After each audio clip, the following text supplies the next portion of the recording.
हरिओम। स्वागत है आप सभी का गीता ज्ञान चर्चा में। हम अध्याय 6 पर हैं और आज भगवान थोड़े ध्यान की गहराइयों की चर्चा कर रहे हैं कि जब साधक ध्यान की गहराई को पाने लगता है, उसके चित्त के संस्कारों का नाश होने लगता है, तो कैसे वो समाधि की अवस्था को प्राप्त कर लेता है। और जब वो समाधि की अवस्था को प्राप्त करता है तो उसको किस प्रकार की अनुभूति होती है, वो किस तरह से अपने अंदर के भाव को जब वो बाहर देखता है तो वहां पर उसको क्या भाव प्रकट होता है।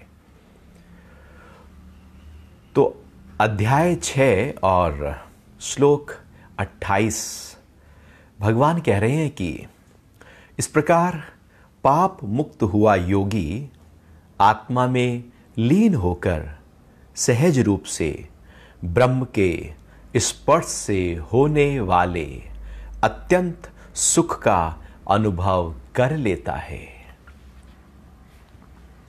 इस प्रकार पाप मुक्त हुआ योगी,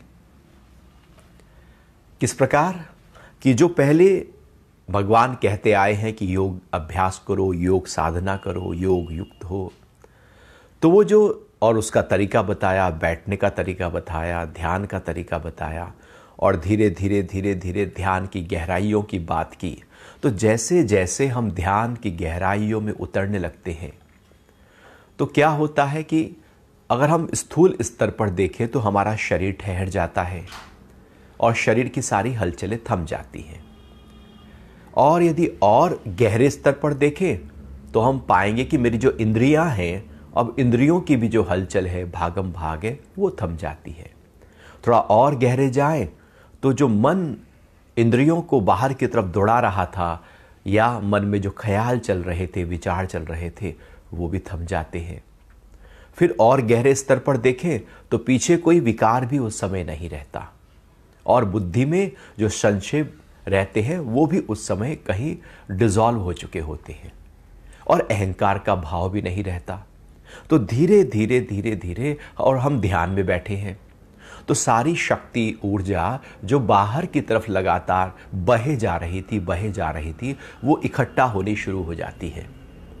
और जब शक्ति इकट्ठा हो जाती है तो बहुत शक्तिवान, ऊर्जावान, प्राणवान, जिसको अग्नि कहा है, वो पैदा होनी शुरू हो जाती है।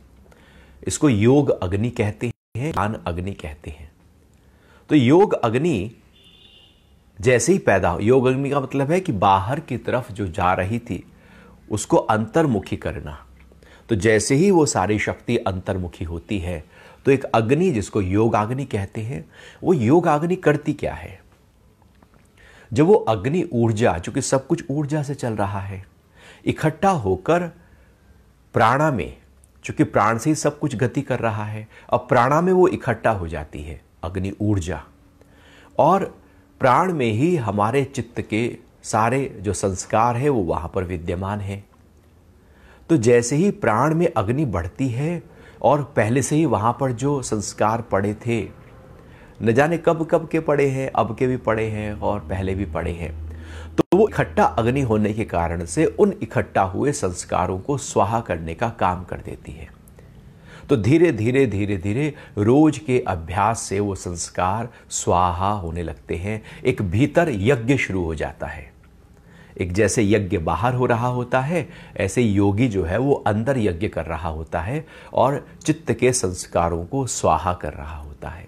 जो भी कोई इच्छा उठी, स्वाहा। कोई विकार उठा, उसी अग्नि में स्वाहा। कोई भाव उठा, स्वाहा। कोई संकल्प उठा, स्वाहा। तो अंदर एक जब इस तरह से यज्ञ कुंड, योग अग्नि का प्रज्वलित हो जाता है तो सब कुछ साधक जो है उसमें स्वाहा करना प्रारंभ कर देता है।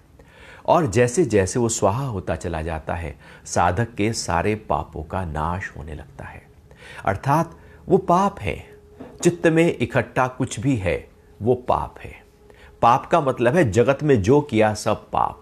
पुण्य का यहां पर मतलब है कि आत्मा की तरफ यदि हमारी गति है, रुझान है और हम उस भाव में टिके हैं तो वो पुण्य है। उसके अलावा सब पाप है, क्योंकि सब के कर्मों के फल इकट्ठा होते जा रहे हैं।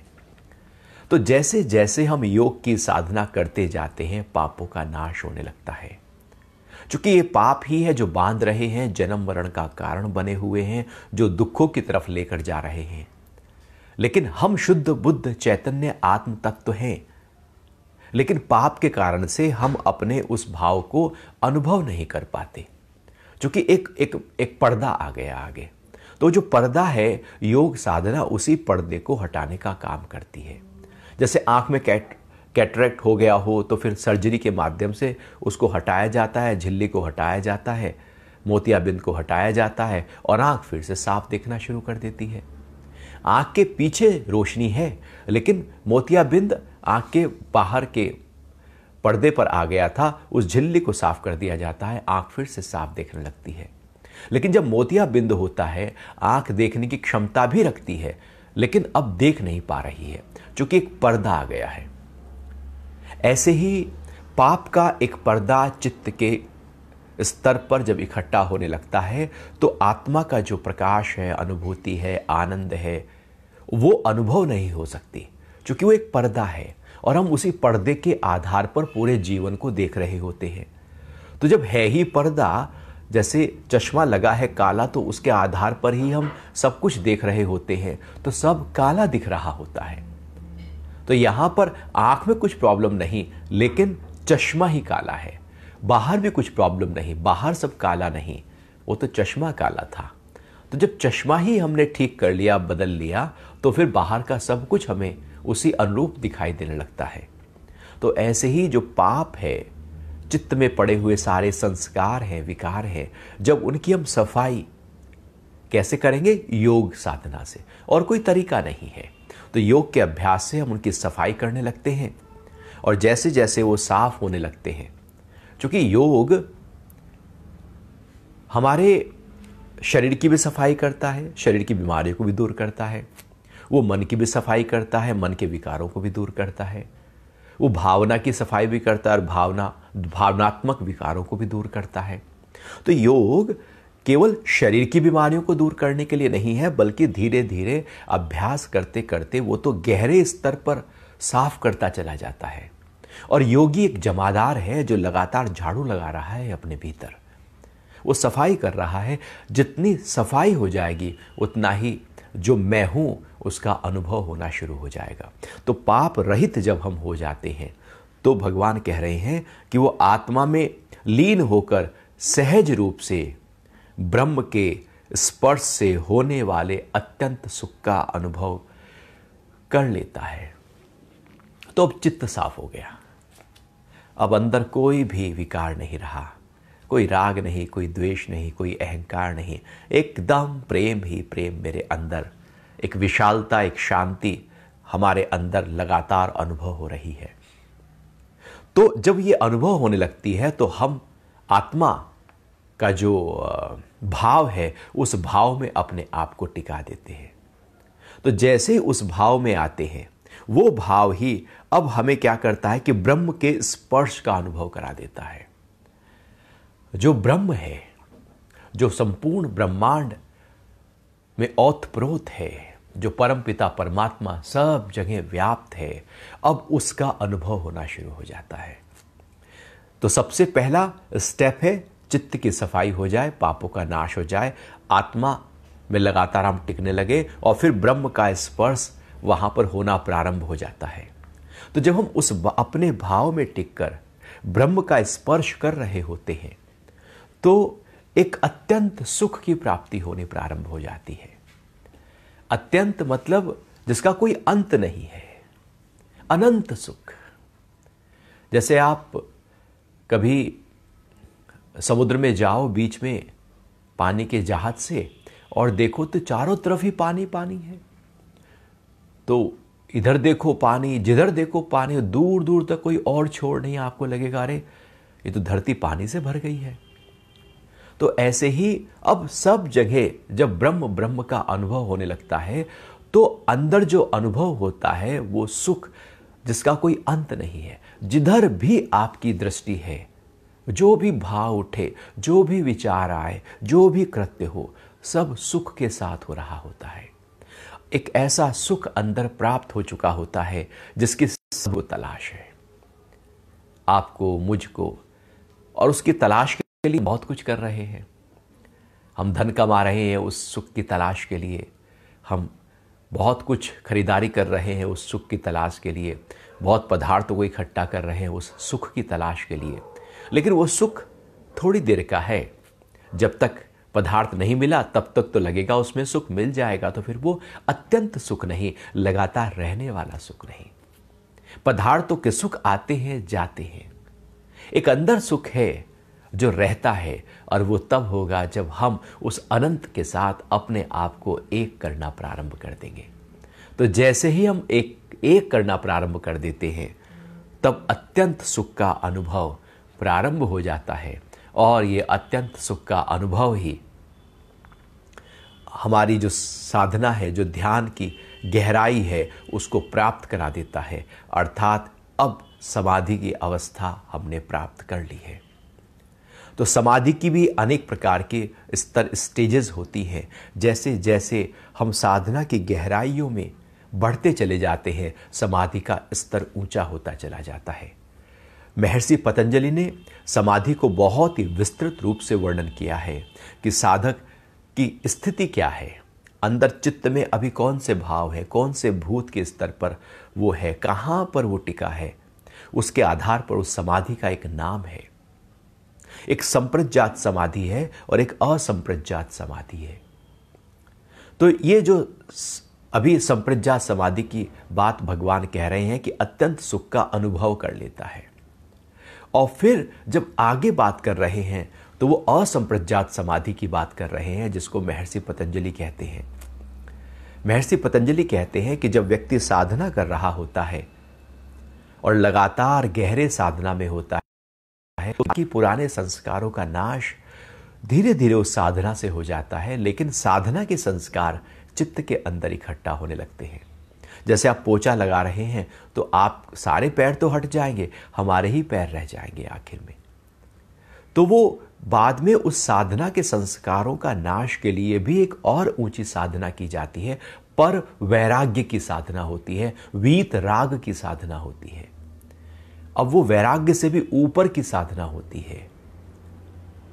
वो जो साधना है वीत राग की साधना, असंप्रज्ञात की साधना, उसमें साधना के भी संस्कार नष्ट हो जाते हैं, और वही अवस्था जो है वो कैवल्य की है। उसी को भगवान आगे बता रहे हैं गीता के 6 अध्याय का 29वां श्लोक। योग युक्त तथा समदर्शन करने वाले योगी आत्मा को सभी भूतों में और सभी भूतों को आत्मा में देखता है। अब एक स्थिति बताई जा रही है, एक अवस्था बताई जा रही है। योगी जैसे जैसे साधना की गहराइयों में आगे बढ़ता चला जाता है, वैसे वैसे उसको अलग प्रकार के अनुभव होने शुरू हो जाते हैं। जैसे हम एक पहाड़ी पर चढ़ते जा रहे हैं, आपको बद्रीनाथ जाना है, केदारनाथ जी जाना है, तो जैसे जैसे आपकी गाड़ी ऊपर चढ़ती जाएगी आपको अलग अलग दृश्य दिखने शुरू हो जाएंगे, और जितना आप ऊपर चलते चले जाएंगे, समुद्र तल से जितना ऊंचे हो जाएंगे, उतना जो दृश्य है वो बहुत दूर के और बहुत ही विहंगम दृश्य, बहुत ही अद्भुत नज़ारे आपको अनुभव होने लगेंगे। और जब बिल्कुल टॉप पर चले जाएंगे तो वहाँ पर तो नज़ारा कुछ और ही होगा। तो जैसे जैसे साधना ऊंची स्थिति को पाने लगती है, वैसे वैसे अनुभव जो है वो बदलते रहते हैं, और वो एक अनूठे अनुभव होने लगते हैं। तो यहाँ पर एक अनुभव की बात भगवान कह रहे हैं कि योग युक्त और समदर्शन करने वाला योगी। योग युक्त मतलब अपने स्वरूप से जुड़ा हुआ, योग मतलब मेरा स्वरूप, योग मतलब चित्त की वृत्तियां जब ना हो, वो अवस्था योग है। योगस चित्त वृत्ति निरोधः। अब चित्त में कुछ हलचल नहीं, शांत हो गया। जब शांत हो गया तब दृष्टा अपने स्वरूप में स्थित हो गया। क्योंकि महर्षि पतंजलि के शिष्यों ने पूछा था कि योग से क्या होगा, चित्त की वृत्तियों के निरोध करने से हे भगवान क्या होगा। तो महर्षि पतंजलि जो तीसरा सूत्र योग सूत्र में कहते हैं, वो कहते हैं कि तदा द्रष्टु स्वरूपे अवस्थानम, कि जब चित्त की वृत्तियां शांत हो जाएंगी तब दृष्टा अपने स्वरूप में, जो उसका मूल स्वरूप है, उसमें ही स्थित हो जाएगा। अर्थात हम अपने स्वरूप में आ जाएंगे। वो अवस्था गीता में योग युक्त नाम से बताई जा रही है कि अब हम उस स्वरूप से पूरी तरह से युक्त हो जाते हैं, ऐसे मिल जाते हैं कि जैसे अलग हो ही नहीं सकते। जैसे नमक पानी में घुल गया है, अब वो अलग नहीं जा सकता, पूरी तरह से वो मिक्स हो गया है। सब्जी में नमक डाला, अब वो अलग नहीं किया जा सकता क्योंकि वो युक्त हो गया है पूरी तरह से। ऐसे ही हम पूरी तरह से, हमारा मन बुद्धि पूरे का पूरा जो हमारा व्यक्तित्व है वो अब आत्म भाव में लीन हो गया है, योग युक्त हो गए हैं। और योग युक्त तथा समदर्शन, अब योग युक्त तो हुए, ये एक अंदर की अवस्था है। समदर्शन जब उसका प्रकटीकरण हो रहा है उसकी अवस्था है। अर्थात जब हम अंदर तो योग के भाव में आ गए, अब जब बाहर देखेंगे हमारा जो दर्शन होगा वो कैसा होगा? वो होगा सम। अब कोई भी विषमता नहीं दिखाई देगी, सब एक दिखाई देने लगेगा। मेरा और तेरा नहीं, एक। अच्छा बुरा नहीं, अमीर गरीब नहीं, काला गोरा नहीं, हिंदू मुस्लिम नहीं, मेरा देश तेरा देश नहीं, एक। समदर्शन का मतलब है जो भी कुछ दर्शन में हो, जो भी कुछ दिख रहा हो, उसमें एक भाव पैदा हो जाए। कैसे होगा एक भाव? क्योंकि वहां पर एक भाव है ही है। कोई तो ऐसा है पूरी प्रकृति में जो पूरी प्रकृति में एक जैसा है और प्रकृति के हर जगह पर वो है। ऐसा परमपिता परमात्मा कण कण में व्याप्त है, सब जगह है, मेरे में है, आप में है, हर जगह पर वही परमात्मा है। पत्थर में है तो पहाड़ में है तो नदी में है, तो हर जगह उसी का ही पसारा है। तो जब ये अनुभव होने लगता है उस समदर्शन के माध्यम से कि सब एक ही तो है, बाहर आकार अलग है लेकिन उसका जो आधार है वो एक है, तो जब वो एक है उसको जब हम देखने लगते हैं वो समदर्शन है, जिसको समत्वम योग उच्यते, समता भगवान कहते आए। तो जो समदर्शन का स्थिति प्राप्त हो जाती है, अर्थात अंदर योग युक्त है, आत्मा से जुड़े हैं, और जब बाहर हम देख रहे हैं तो बाहर केवल समदर्शन हो रहा है। तो जब समदर्शन हो रहा है तो आप क्या, किससे द्वेष करें, किससे राग करें, किससे मोह करें, किससे झगड़ा करें, क्या करें, क्या चीज अपने पास लेकर आए, क्या न लेकर आए, क्या मेरा और क्या तेरा, एक ही हो गया। अब एक ही हो गया तो क्या? अब यदि आकाश में उड़ता हुआ पक्षी से पूछा जाए तो कहेगा सब एक सा ही तो है। हम कहेंगे ये सोना है, ये चांदी है, ये हीरा है, ये लोहा है, हम कह रहे हैं। लेकिन यदि पक्षी से पूछो, एक कुत्ते से पूछो, तो वो तो सब पर बराबर बराबर अब एक टांग उठाएगा और सुसु करके चला जाएगा। उसके लिए सब एक है, उसके लिए रत्ती भर भी परिवर्तन वहां पर नहीं है। हमने भेद डाला है। यदि पदार्थ में हम भेद डाल रहे हैं तो हमारा समदर्शन नहीं है। समदर्शन अंदर की योग युक्त अवस्था के बाद उत्पन्न होता है। समवर्तन नहीं, लेकिन समदर्शन तो हो जाए।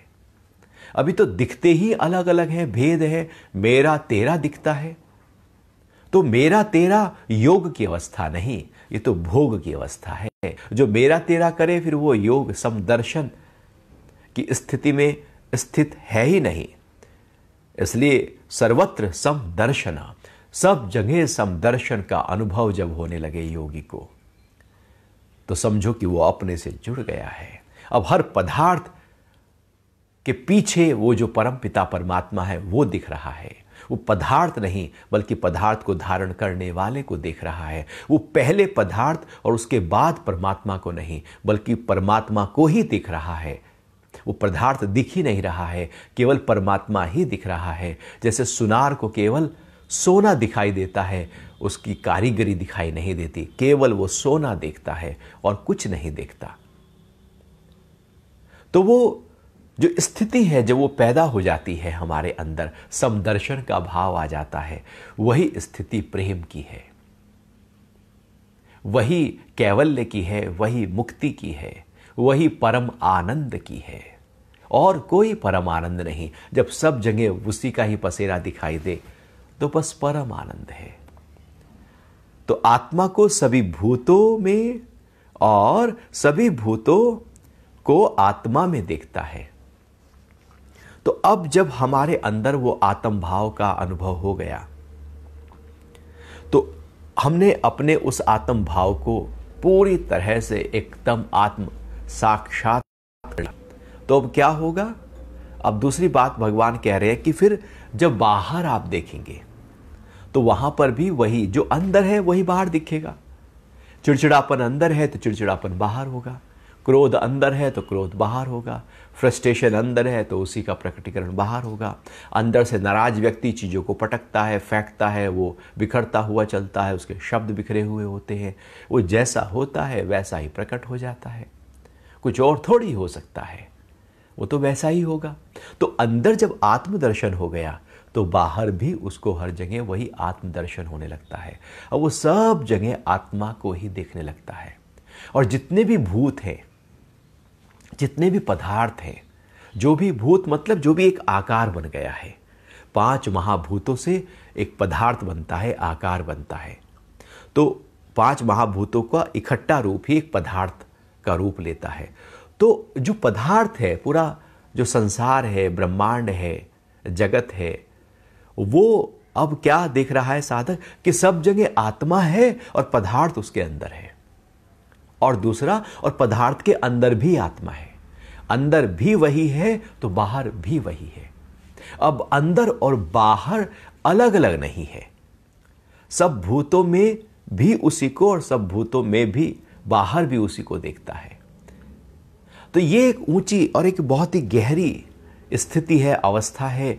ये असलियत में असंप्रज्ञात की समाधि की अवस्था है। ये एक विधेय मुक्त है कि साधक अपनी स्थिति को प्राप्त हो गया है। अब वो दिन भर के काम कर रहा है, लेकिन वो सब जगह उसी आत्म भाव को पकड़े हुए है और उसका अनुभव कर रहा है। अब उसके अंदर भेद नहीं रहा, क्योंकि भेद तो हमारे अंदर है और हम देखते बाहर है।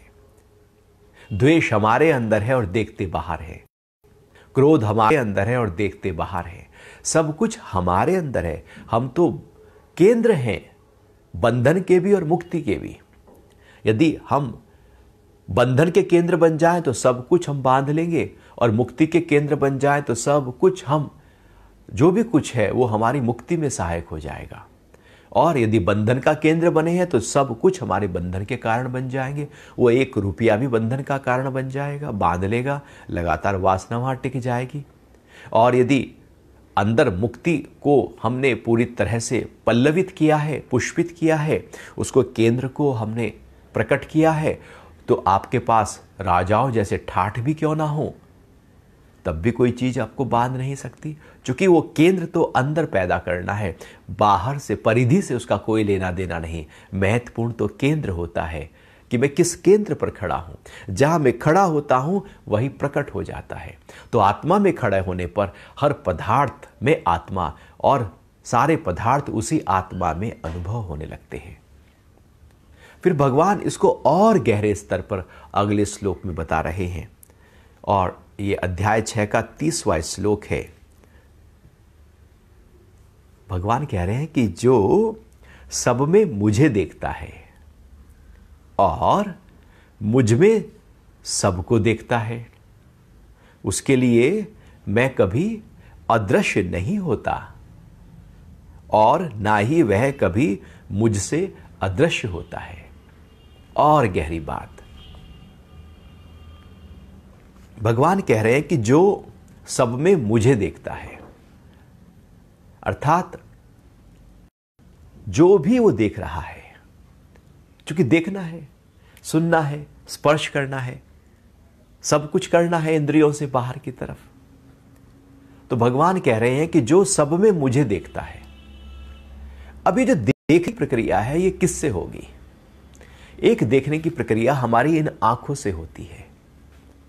ये आंखें पदार्थ को देखने के लिए बनी है। ये परमात्मा को देख नहीं सकती और हम इन आंखों से परमात्मा को ढूंढ रहे हैं। ये आंखें परमात्मा को नहीं देख सकती, क्योंकि ये पदार्थ के लिए बनी है, क्योंकि ये पदार्थ से बनी है, ये भूत से बनी है। भूत तक ही इनका जो 5 भूत है, पृथ्वी, जल, अग्नि, वायु, आकाश, वहीं तक इनकी पहुंच है। उससे परे इंद्रियों की पहुंच है ही नहीं। जो जहां से बना है उससे बाहर वो जा नहीं सकता। जैसे माता और पिता से बालक आया है तो उसका जो ब्लड ग्रुप है वो भी वहीं से ही आया होगा। जो जीन्स है वो भी माता पिता से ही आए होंगे। जो डीएनए है वो भी वहीं से ही आ रहा होगा। तो वो वही सिस्टम है। तो यहां पर भी वही बात है कि जब हम इंद्रियों का जो उत्पन्न हुई है वो महाभूतों से हुई है, तो ये महाभूतों तक देख सकती है और हम इन इंद्रियों के माध्यम से उस परमात्मा को स्पर्श करना चाहते हैं, सुनना चाहते हैं, देखना चाहते हैं। वो कैसे होगा? ये तो यूं ही बात हुई कि जैसे एक लीटर है, कोई मान लो दूध या तेल नापने के लिए एक डब्बा है लीटर का, 1 लीटर का ये डब्बा है। अब उस 1 लीटर के डब्बे से आप किलोमीटर नापने लगे। वो किलोमीटर नापने के लिए उसका जो मापदंड है वो अलग होता है, वो फीता होता है। तो आप इस डब्बे से किलोमीटर नहीं नाप सकते और किलोमीटर को डब्बे से नहीं नाप सकते। तो दोनों के अलग अलग प्रकार होंगे। तो इंद्रियों से परमात्मा को नहीं देख सकते और हम इंद्रियों से परमात्मा को देखने में, तो जब हम इंद्रियों से परमात्मा को देखने में लगे हैं तो फिर हम कहते हैं हम अपने हिसाब से परमात्मा की मूर्ति बना देते हैं। तो जैसे एक आदमी है, उसने अपने हिसाब से, अपनी कल्पना से एक परमात्मा की मूर्ति बनाई। अच्छा, यदि एक कुत्ते से कहा जाए कि भैया आप परमात्मा की मूर्ति बनाओ, तो कुत्ता अपने हिसाब से परमात्मा की मूर्ति बनाएगा। एक बंदर से कहो तो बंदर अपने नजरिए से बनाएगा, बिल्ली से कहो बिल्ली अपने नजरिए से बनाएगी। हर प्राणी अपने अपने नजरिए से अपना परमात्मा बना लेगा। यही तो हिंदू धर्म की खासियत है। लेकिन क्या परमात्मा यदि एक है तो वो अलग अलग कैसे बन सकता है? यह हमारी एक शुद्ध कल्पना होती है कि परमात्मा ऐसा है, लेकिन वो इंद्रियों तक हमने उसको पकड़ा है। परमात्मा इंद्रियों से अति परे है। इसलिए भगवान पहले ही कहते आए हैं कि इंद्रियों से परे। इससे पहले श्लोकों में जो इंद्रियों से परे की बात थी, वो अगर इंद्रियों से परे नहीं जाएंगे तो परमात्मा को अनुभव नहीं कर सकते। इंद्रियां पदार्थ तक सीमा उसकी है और परमात्मा पदार्थ के अति परे है। तो उसके अति परे जाने के लिए अपने आप को भी अति परे की अवस्था में लाना होगा। तो इन इंद्रियों से नहीं देख पाएंगे, लेकिन एक दिव्य दृष्टि होती है। वो दिव्य दृष्टि, चूंकि आगे भगवान ने अर्जुन को दिव्य दृष्टि प्रदान की, वो दिव्य दृष्टि संजय को वेदव्यास जी ने प्रदान की। वो दिव्य दृष्टि एक गुरु कृपा है। वो आंखें यही रह जाएंगी, लेकिन एक दृष्टि, एक नजरिया पूरी तरह से बदल जाएगा। अब वो उस विशालता को, उस सूक्ष्मता को देखनी शुरू कर देंगे। जैसे आप दही लो और दही को आंखों से देखना शुरू करो तो उसमें आपको कुछ दिखाई नहीं देगा, ऐसे कुछ सब ठीक तो है ना। अब आप उसी दही को बहुत ही सूक्ष्म दर्शी से देखना शुरू करो और आप देखोगे अरे इसमें इतने सारे बैक्टीरिया हैं, बैक्टीरिया ही बैक्टीरिया है, बैक्टीरिया का गुच्छा लगा हुआ है। ऐसे पूरी तरह से बैक्टीरिया ही है, जैसे दही है ही नहीं।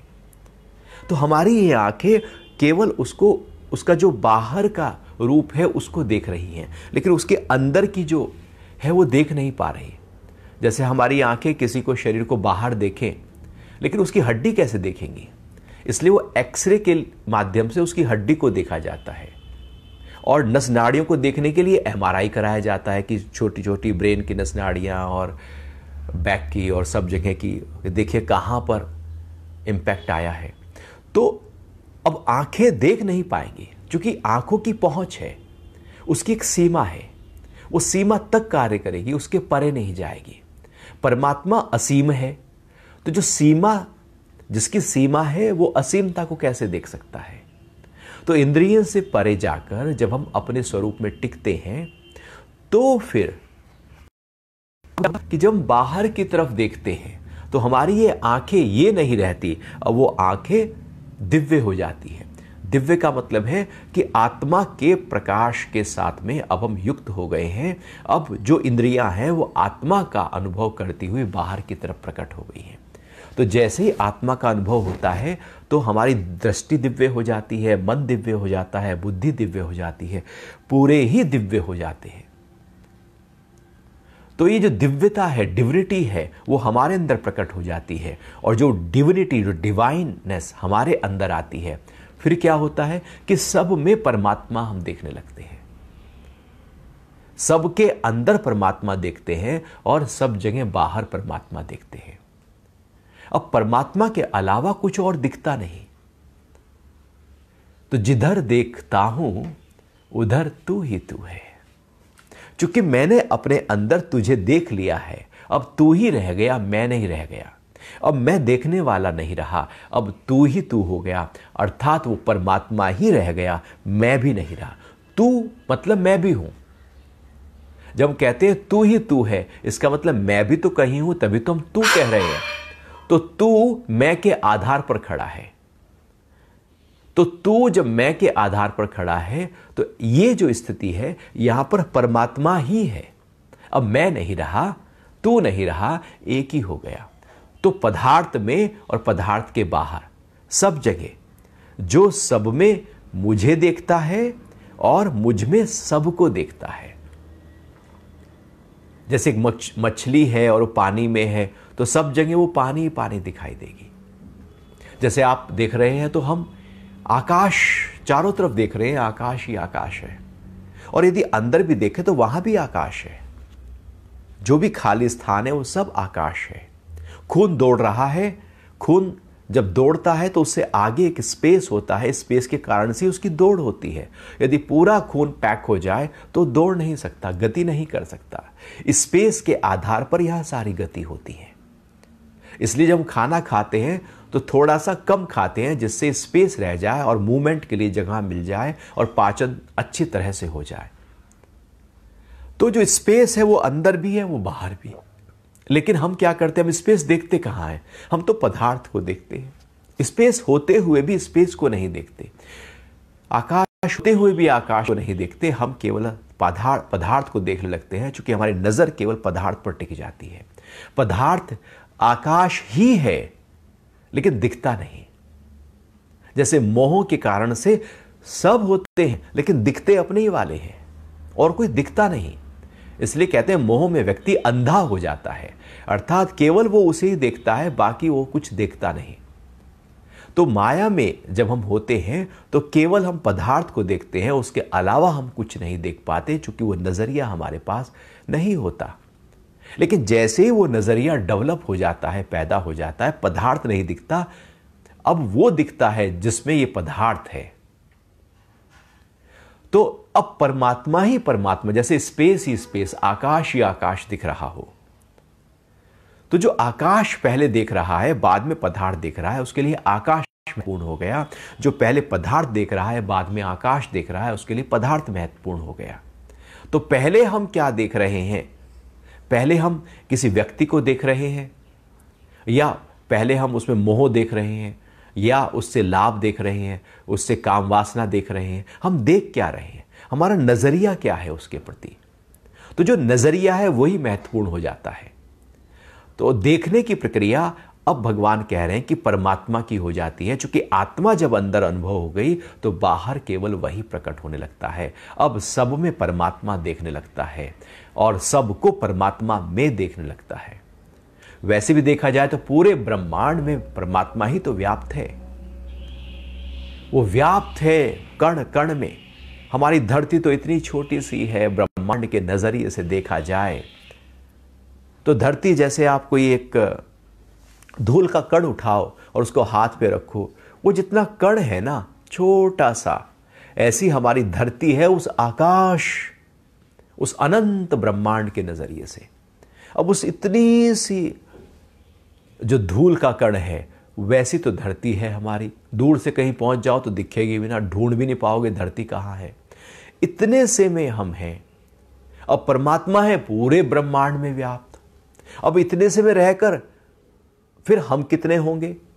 धरती में अधिकतर तो पानी है, पहाड़ है, जंगल है, उसमें फिर आदमी कितने हैं? अब उसमें भी एक व्यक्ति कह रहा है कि ये परमात्मा है। इतने से हम हैं और इतने बड़े परमात्मा को हम कह रहे हैं कि मैंने उसको उसकी एक मूर्ति बना दी, उसको मैंने अपनी इंद्रियों से देख लिया। इंद्रियों के परे जाएंगे तो वही वो है, इंद्रियों में रहेंगे तो वो कभी नहीं है। इसलिए वो सबसे पास है लेकिन वो सबसे दूर है। पानी में मीन प्यासी, मोहे सुन सुन आवे हांसी रे। मछली पानी में प्यास से मर जाती है, उल्टी नहीं होती, पानी नहीं पी पाती, पानी में ही है, प्यास से मर रही है।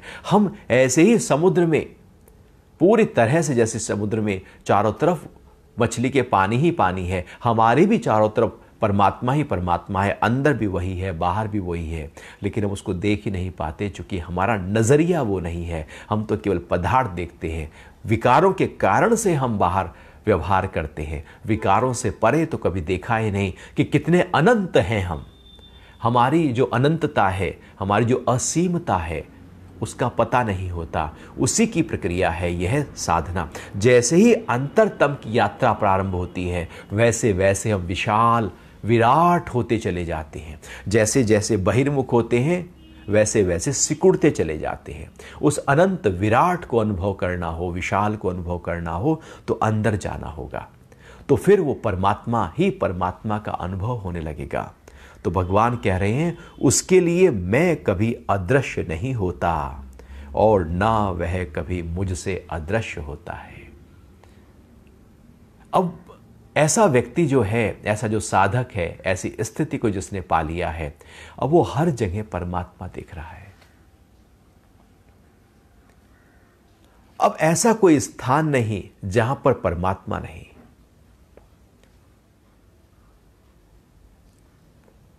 वो कहते हैं ना कि मस्जिद में बैठकर शराब पीने दे, या कोई ऐसी जगह बता दे जहां वो नहीं, जहां खुदा नहीं है, या तो वो ऐसी जगह बता दे कि वहां नहीं है, वहां जाकर बैठकर पीऊंगा।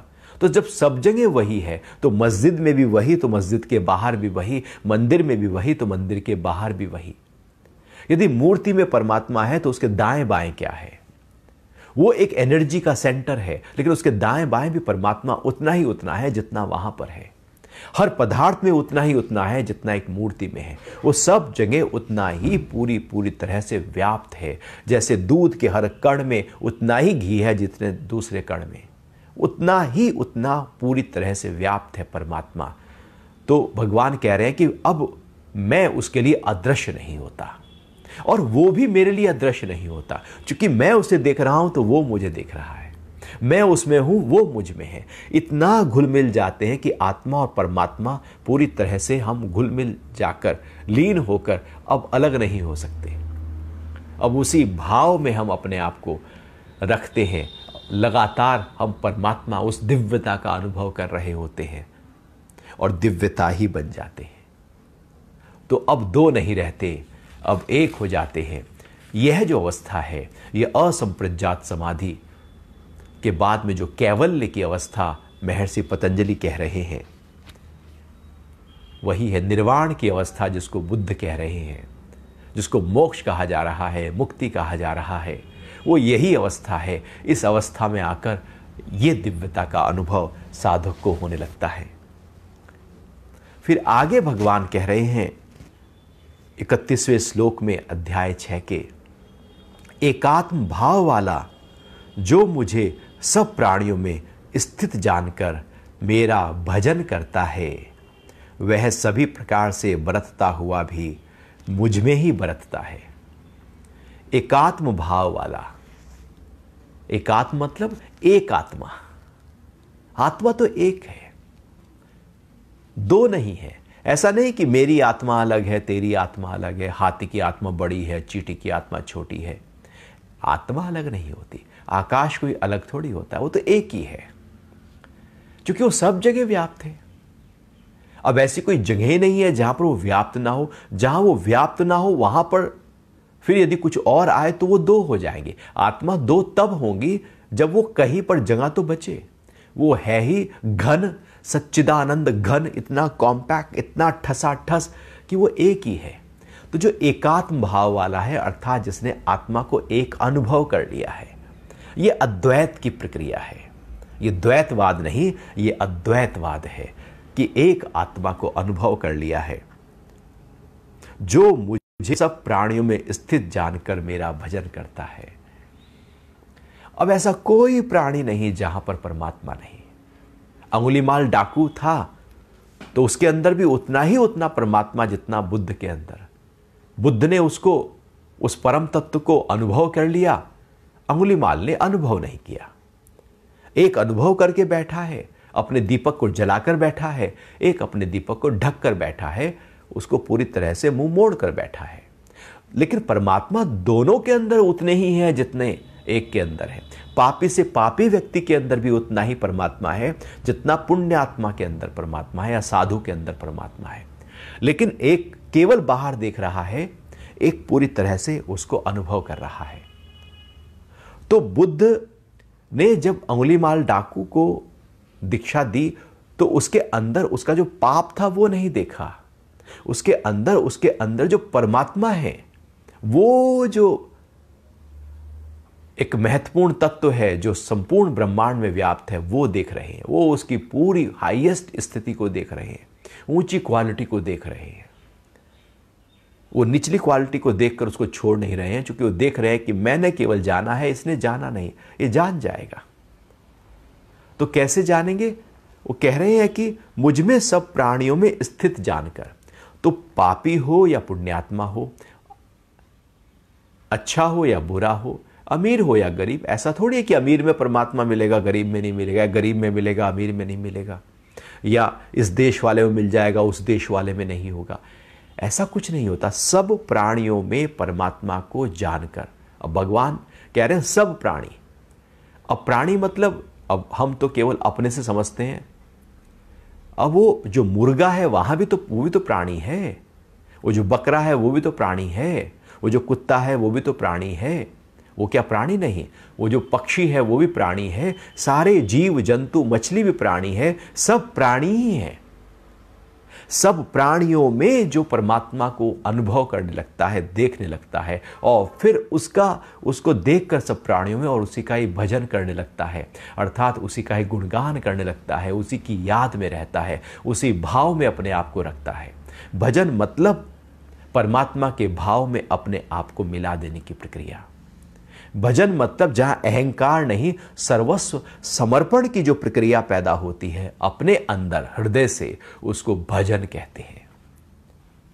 जहां मैं नहीं, केवल परमात्मा ही है, और वो भाव जब प्रकट हो जाए और कुछ भी हम गुनगुना रहे हैं, वो भजन हो जाता है।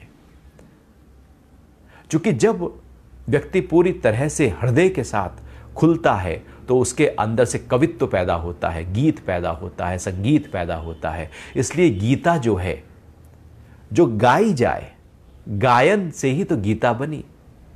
तो जो गाया जाए, गीता, तो ये जो गायन की प्रक्रिया है, भजन की प्रक्रिया है, अर्थात अब वो जो व्यक्ति है सब जगह उसी परमात्मा को, मुझ परमात्मा को देखकर मेरा ही भजन करता रहता है और कुछ नहीं। हमारे अंदर तो जो भजन जिसको हम कहते हैं, वो तो हम सुर ताल फिट करते हैं, वो तो बुद्धि से लगाते हैं। नहीं, इसने सुर ने सही नहीं पकड़ा, नहीं म्यूजिक अच्छा नहीं था, नहीं वो तुक भिड़ंती अच्छी नहीं है। हमारे भजन तो सारे तुक भिड़ंती के हैं। ये भजन बनाए जाते हैं, एक भजन जो बनते हैं अंदर से, वो अंदर से भाव जो फूट जाए परमात्मा का, और जो भी निकले वो भजन है। एक है बनाए गए भजन है, वो तो बुद्धि से है, वो तो शब्दों और उनकी मात्राओं को मिलाकर बनाए जा रहे हैं, वो भजन नहीं।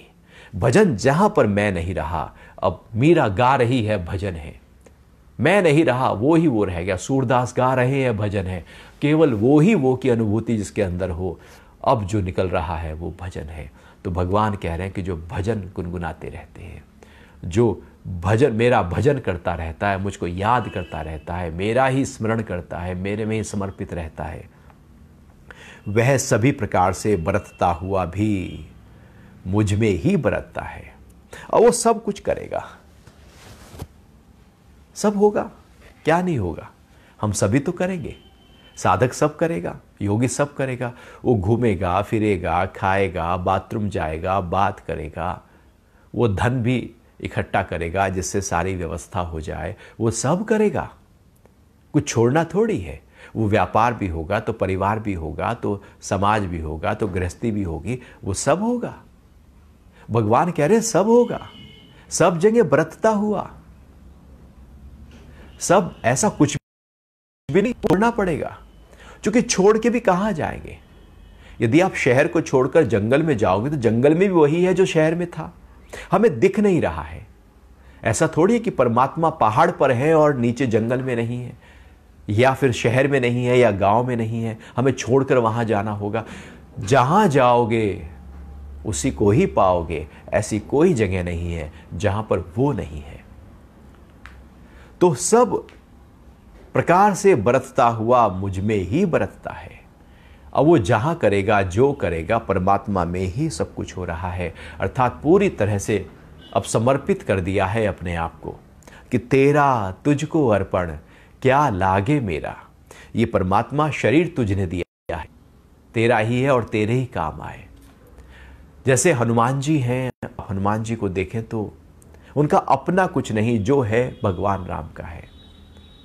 उनका शरीर अपना नहीं, वो शरीर सारा सेवा में लगा रहता है भगवान की। समय अपना नहीं, हर समय भगवान राम। कोई घर अपना नहीं, केवल भगवान। कुछ अपना नहीं, कुछ कीर्ति, कुछ पद, अपना कुछ नहीं। जब अपना कुछ नहीं और केवल परमात्मा ही परमात्मा का सब कुछ है, तो परमात्मा में ही बरत रहा है। अब हम कहें कि नहीं ये मेरा है, तो फिर इसका मतलब है उस मेरे में हमने परमात्मा नहीं देखा। या फिर जब मेरे में कहा मेरा है, तो जो इसका मतलब कुछ दूसरा भी है, कुछ मेरा है कुछ पराया है। तो द्वैत की भाव जो है वो समाधि की ऊंची अवस्था में मिट जाता है। अब हम सब कुछ परमात्मा में बरत रहे होते हैं, परमात्मा में ही होते हैं, और शरीर जब छूटता है तो परमात्मा में ही लीन हो चुके होते हैं। क्योंकि पहले ही परमात्मा में थे तो उसके बाद भी परमात्मा में ही रहते हैं। जब अंदर की स्थिति आत्मा की और परमपिता परमात्मा के भाव में टिक जाती है, जब तक ये शरीर है परमात्मा में बरतते हैं। जब शरीर नहीं रहता तो पूरी तरह से परमात्मा में लीन हो जाते हैं, वही मुक्ति है। ऐसा नहीं कि जीते जी तो हम बंधे पड़े हैं और मरने के बाद हमने कहा मुक्त हो गए जी। मरने के बाद मुक्ति थोड़ी होती है। यदि अभी नहीं तो कभी नहीं। जीते जी हमने उस विधेय मुक्ति अवस्था को अनुभव नहीं किया, उस दिव्यता को अनुभव नहीं किया, तो मरने के बाद तो वो हो नहीं सकती। वो तो फिर नरक या स्वर्ग है, वो तो पुनरपि दोबारा जन्म है, फिर मरण है, फिर जन्म है, फिर मरण है। वो लगातार जन्म और मरण की प्रक्रिया खड़ी है। इसलिए उसको तोड़कर, उस दौड़ को तोड़कर, उस धागे को तोड़कर, उस श्रृंखला को तोड़कर, उस चक्र को तोड़कर एक ऐसी जगह पर खड़ा हो जाना है जहां जन्म है। और ये अवस्था वही है। भगवान कह रहे हैं कि सब जगह बरतता हुआ मुझे बरतता है, अर्थात अब वो परमात्मा में लीन हो गया है। तो बहुत ही अच्छे श्लोक हैं ये अध्याय 6 के, और आज हमने 31वें श्लोक तक चर्चा की और कोशिश की कि भगवान क्या कहना चाह रहे हैं। लेकिन हमारी बुद्धि फिर भी बहुत छोटी होती है। जितना हम इस बुद्धि से समझ पा रहे हैं, भगवान के मायने तो अनेक हैं, अनंत हैं, इसलिए व्याख्याएं अनंत हैं, अनेक हैं। जो जैसा समझ जाए, जितना भी समुद्र है ये तो गीता, हम तो बस थोड़ा सा एक चुली भर के उसमें से पानी निकालते हैं और कहते हैं यही बहुत है। तो यहाँ पर भगवान ने 31वें श्लोक तक इस प्रकार से गहराइयों की बात कही। इससे आगे के श्लोक अब हम परसों सोमवार को लेंगे। अभी आपके कोई प्रश्न हो तो बात कर सकते हैं। हरि ओम।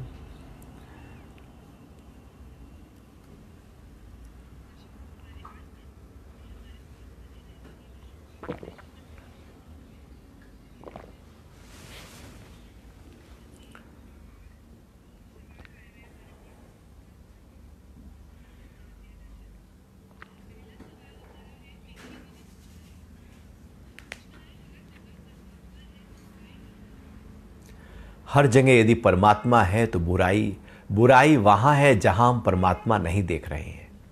जब परमात्मा नहीं देखते तो बुराई पैदा होती है।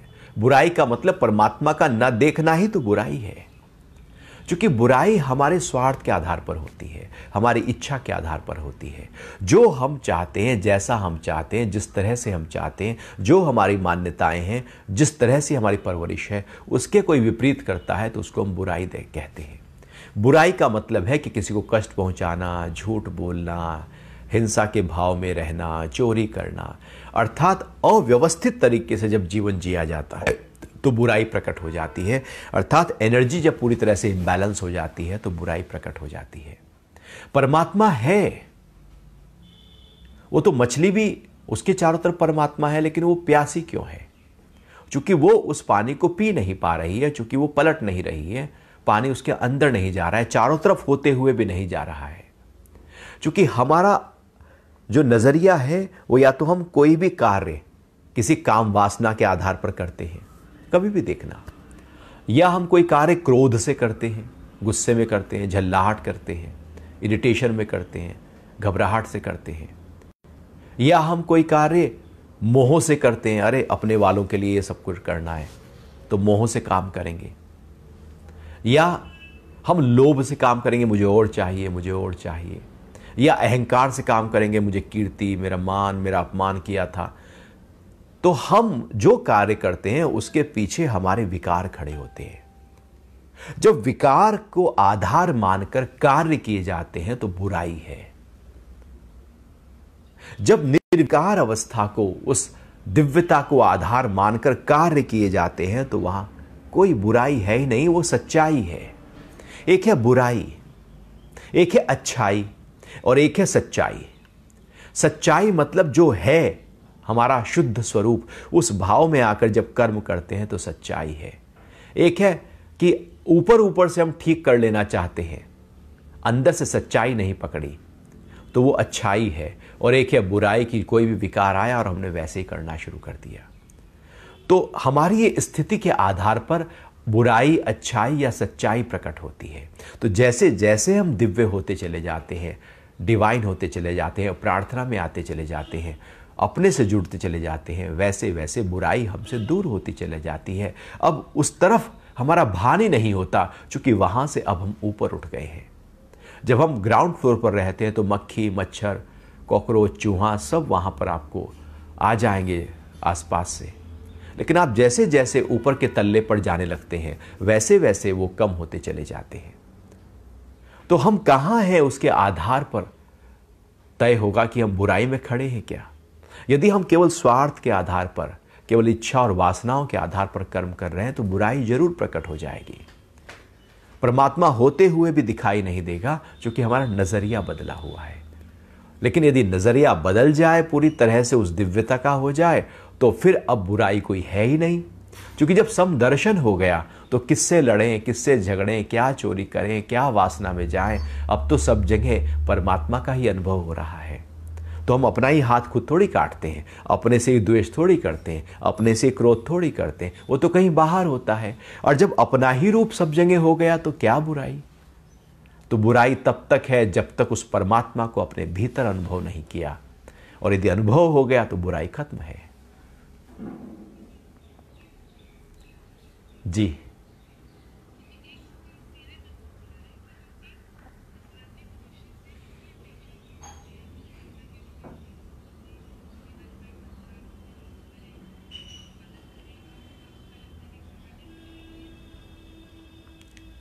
नहीं, अर्जुन भी सामान्य ही है, हम सब सामान्य ही तो हैं। वो तो रुचि के ऊपर निर्भर करता है कि यदि हमें देखना होगा कि मेरा जो जीवन है वो किस तरह से चल रहा है।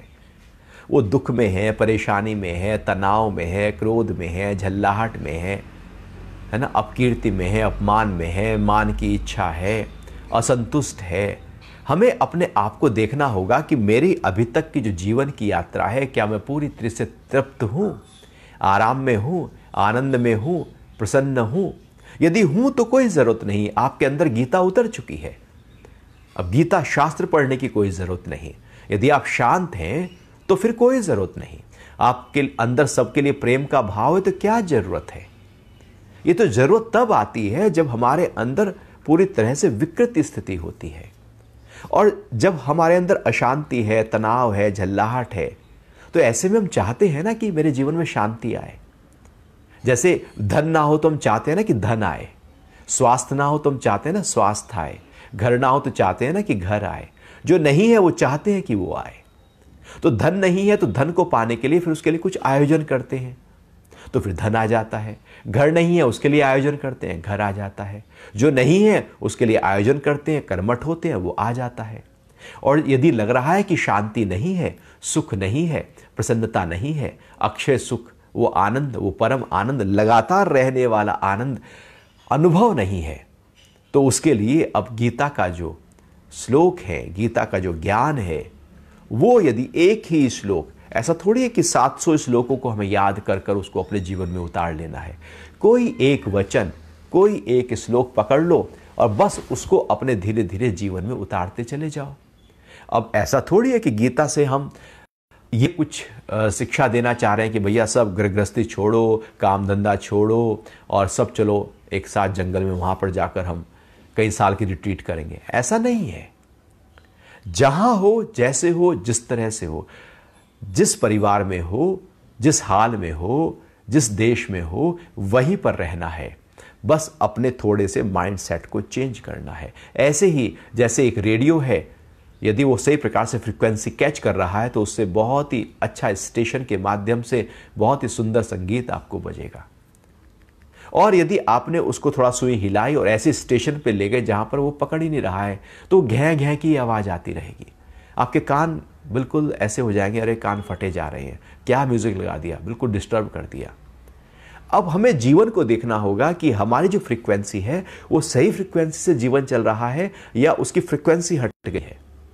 और जब वो हट गई है तो तनाव है, चिड़चिड़ापन है, क्रोध है, झल्लाहट है, नाराजगी है, बस छोटी छोटी बातों पर झगड़े हैं, असंतोष है, वो सब पैदा हो रहे हैं। क्योंकि फ्रीक्वेंसी, वो इस शरीर की फ्रीक्वेंसी, इस मन की फ्रीक्वेंसी, अपनी फ्रीक्वेंसी उससे टैली नहीं कर पाए हम, तो एकाकार नहीं कर पाए उससे। जैसे मोबाइल यदि सही प्रकार से टावर से कनेक्ट ना हो तो वो कितना भी अच्छा मोबाइल आप 1 लाख का ले आओ, वो बेकार है आपके लिए। उससे आप गेम ही खेलोगे लेकिन कनेक्ट नहीं हो पाओगे। लेकिन यदि वो कनेक्ट हो गया तो आप कहीं भी यहां बैठे विश्व के दूसरे छोर पे बात कर सकते हो, एकदम कनेक्ट हो जाएगा। तो ऐसे ही गीता का ज्ञान हमें कनेक्ट करता है उस दिव्यता से, उस तत्व से, उस परम तत्व से, उस शांति से, उस सुख से, उस आनंद से जो हमारे ही भीतर है। अभी डिस्कनेक्ट है। तो यदि हम धीरे धीरे गीता के एक एक वचन को, एक एक श्लोक को अपने जीवन में उतारते जाएंगे तो हम पाएंगे कि अब जीवन कुछ अलग नजरिए के साथ जिया जा रहा है। धन पहले भी कमा रहे थे, अब भी कमा रहे हैं, लेकिन अब नजरिया बदल गया। परिवार के लोग पहले भी थे, अब भी हैं, एक नजरिया बदल गया। जैसे आपको बहुत बड़ी लॉटरी लग गई हो और व्यक्ति घर आए, या बहुत बड़ा प्रमोशन, डबल प्रमोशन हो गया हो, एकदम घर आए, तो उसके अंदर कैसा भाव होगा और वो उस दिन अपने घर के सब लोगों से कैसा व्यवहार करेगा? क्या वो लड़ेगा, झगड़ेगा, क्रोध करेगा, झल्लाहट करेगा? वो रोज कर रहा था। लेकिन यदि उसको असीम आनंद, मतलब इतना सुख मिल गया, तो वो बहुत प्यार से पार्टी करेगा, चलो बाहर घूमने चलते हैं, वो सब कुछ करेगा, एंजॉय करेगा, क्योंकि उसको असीम आनंद मिला है। क्षणिक था। लेकिन यदि वो ऐसा आनंद मिल जाए उसको जो रहे, तो वो सबसे फिर कैसा व्यवहार करेगा? हमारा घर गृहस्थी बहुत ही अच्छी हो जाएगी, हमारा व्यापार अच्छा होने लगेगा, हम कर्मठ हो जाएंगे, कर्म सही प्रकार से करेंगे, हमारा सोचने समझने की शक्ति बेहतर हो जाएगी, हमारी बातचीत का तरीका बहुत ही बेहतर हो जाएगा, हम तोल मोल के बोलने लगेंगे, हमारे शब्दों में प्रेम आ जाएगा। ऐसी वाणी बोलिए मन का आपा खोए, वो स्थिति जो है वो हमारे अंदर प्रकट हो जाएगी। और ये गीता का ज्ञान से हमारा पूरे का पूरा जो जीवन है, उसका जो दर्शन है वो ही नया हो जाता है। एक आर्ट डेवलप हो जाती है अंदर कि कैसे जिए। और पूरी तरह से जब वो आर्ट डेवलप हो जाती है तो सब कुछ कर रहे होते हैं और शान से जी रहे होते हैं, नहीं तो जीवन काट रहे होते हैं।